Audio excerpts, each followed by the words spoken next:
अस्सलाम वालेकुम dear students, मैं आपकी teacher Yusra Asim, assistant professor computer science.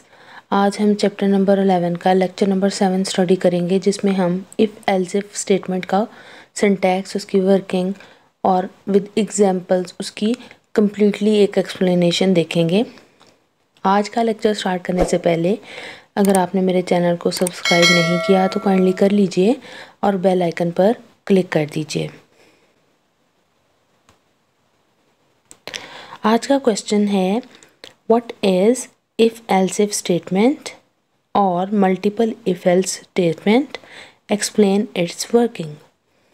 Multiple if else statement क्या होती हैं, ठीक है। आज हम देखने वाले हैं, इसमें एक या एक से ज़्यादा कंडीशंस होती हैं, ठीक है, और उन कंडीशंस के अगेंस्ट एक से ज़्यादा नंबर ऑफ़ ब्लॉक्स होते हैं। अगर आपके पास दो कंडीशंस से ज़्यादा यानी कि टू वे डिसीजन मेकिंग से ज़्यादा मल्टीपल डिसीजंस आपने करने हैं, तब आपको if else if structure use करना होता है।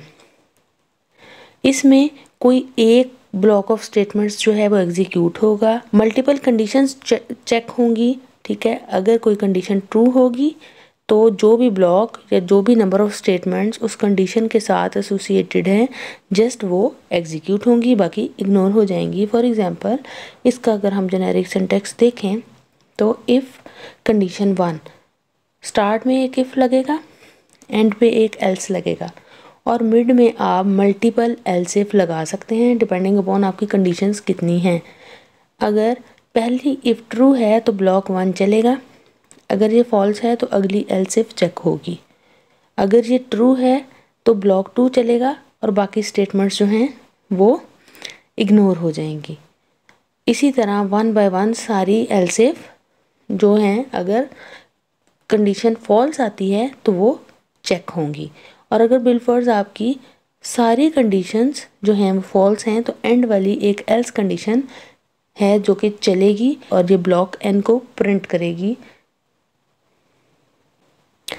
अगर हम इसके फ्लो चार्ट की बात करें, प्रोग्राम स्टार्ट हुआ, ठीक है, कंडीशन 1 चेक हुई, अगर वो ट्रू है तो आपका ब्लॉक 1 चला, ठीक है। ब्लॉक 1 चलने के बाद आपकी बाकी स्टेटमेंट्स इग्नोर हो गई। अगर ये कंडीशन फॉल्स थी तो आपकी कंडीशन 2 चेक हुई, वो ट्रू थी, ब्लॉक 2 चला, बाकी कंडीशंस इग्नोर हुई, वो फॉल्स थी, एंड सो ऑन। ऐसे ही कंडीशंस चेक होते गई और एंड पे अगर ये सारी जो है नंबर ऑफ़ कंडीशंस फॉल्स हैं तो एंड पे आपका जस्ट ब्लॉक n रह जाता है जो कि चलेगा, ठीक है। और वो है लास्ट वाला जो एल्स है आपका, ये वो वाला केस होगा। आइए इसकी एक एग्जांपल देखते हैं।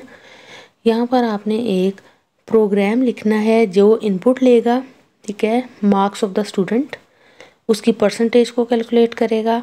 टोटल जो मार्क्स हैं इन्होंने एज्यूम किया है कि 1100 हैं, फिर उसका ग्रेड कैलकुलेट करेगा डिपेंडिंग अपॉन दिस फार्मूला, जिसमें अगर उसके मार्क्स 80 या 80 से ज़्यादा आते हैं तो A+ ग्रेड होगा, 70 से 80 के दरमियान आते हैं तो A ग्रेड होगा, 60 से 70 के दरमियान आते हैं तो B ग्रेड होगा, एंड सो ऑन। तो ये इस तरीके से आपने इस तरह की जो है प्रॉब्लम उसको सॉल्व करना है और इसका प्रोग्राम लिखना है। तो अब हमें नाम से ही इसकी सारी कंडीशन से ही पता चल रहा है कि इसमें 2 से ज़्यादा कंडीशंस हैं, तो इफ़ एल्स इफ जो है हम आसानी से इधर यूज़ कर सकते हैं। अब नंबर ऑफ़ इनपुट वेरिएबल कौन से होंगे, एक एवरेज का होगा और एक मार्क्स आपने लेने हैं। मार्क्स जो हैं वो इंटीजर भी ले सकते हैं, फ्लोट भी ले सकते हैं, लेकिन जो एवरेज है वो हर हाल फ्लोट लेंगे क्योंकि वो डिवीजन का आंसर स्टोर करेगी। यूज़र से आपने मार्क्स जो हैं वो ले लिए, स्कैन करवा लिए, अब आपने उसकी एवरेज कैलकुलेट करनी है।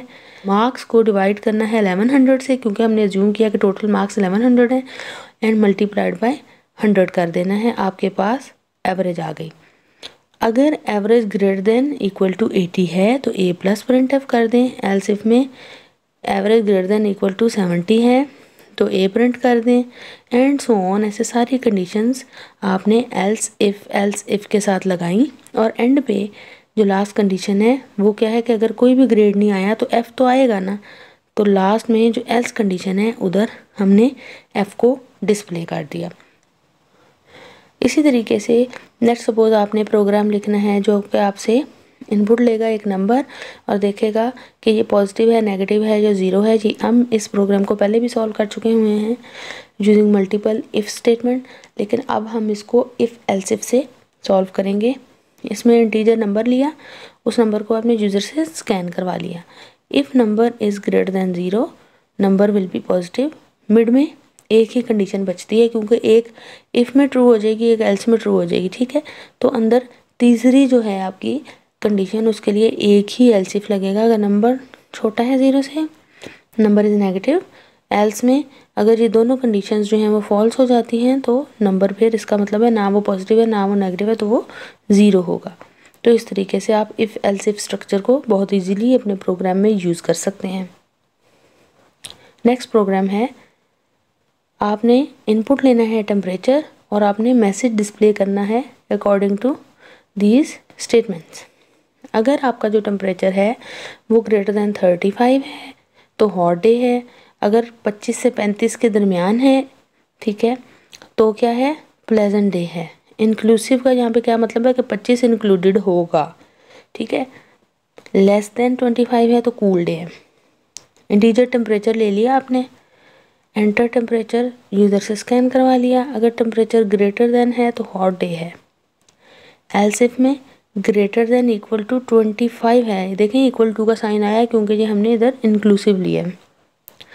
लोअर लिमिट इंक्लूडेड है तो प्रेजेंट डे प्रिंट हुआ, एल्स में क्या है, कूल डे प्रिंट हो गया। तो इस तरीके से तीन ही कंडीशंस थी, एक इफ़ लगेगी, एक एल्स और मिड में सिर्फ एक ही एल्स इफ लगेगी। Thank you so much. आज की वीडियो कैसी लगी लाजमी बताइएगा।